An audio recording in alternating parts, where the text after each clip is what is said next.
Hello bachcho, let's read the question. In a molten metal, the metallic bond is still present, although the order structure has been broken down. The metallic bond is not fully broken until the metal boils. That means boiling point is actually a better guide to the strength of metallic bond than melting point. On melting, the bond is loosened, not broken.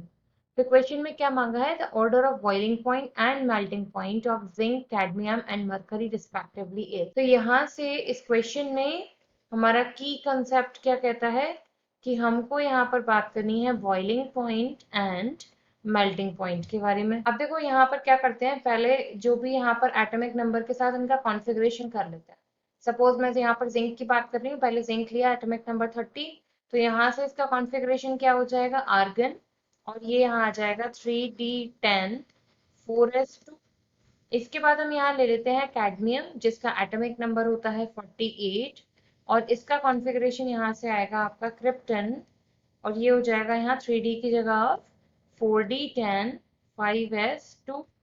फिर अगर हम बात करते हैं mercury जिसका configuration sorry atomic number होता है 80, तो यहाँ पर हम इसका कॉन्फ़िगरेशन करेंगे जेनॉन 4f14 हम यहाँ लिख सकते हैं, लेकिन मैं यहाँ पर इस तरीके से कंपेयर करा रही हूँ 5d10 एंड 6s2।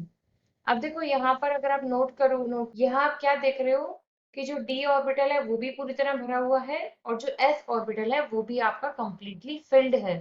तो ऐसे में क्या होगा कि इनका यहाँ पर एक इंटरेक्शन कैसा रहेगा, वीक मेटल मेटल इंटरेक्शन।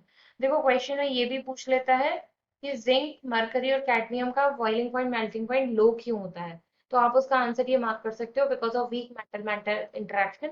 और ऐसा क्यों है, क्योंकि इसके ऑर्बिटल्स जो है वो कंप्लीटली फिल्ड हैं। अब बात करते हैं हम यहाँ पर साइज की।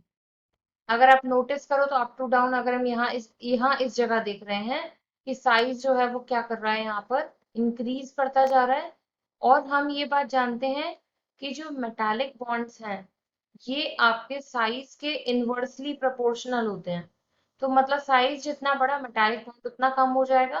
तो अगर मैं यहाँ से इस मेटालिक बॉन्ड का ऑर्डर लगाना चाहूँ, तो यहाँ सबसे ज्यादा स्ट्रॉन्गेस्ट बॉन्ड किसमें मिलेंगे, जिंक में, साइज छोटा है। इसके बाद कैडमियम में, इसके बाद मरकरी में। तो अगर इसी जगह में इसका boiling point and melting point in दोनों का ऑर्डर अगर हम देखें, तो वो भी आपका क्या हो जाएगा यहाँ से सेम, क्योंकि जितना ज्यादा बॉन्ड स्ट्रांग होंगे उसको मेल्ट करने में या बॉइल करने में उतना ही ज्यादा टाइम लगेगा। तो आपका ऑप्शन ए यहाँ से करेक्ट आंसर हो जाता है।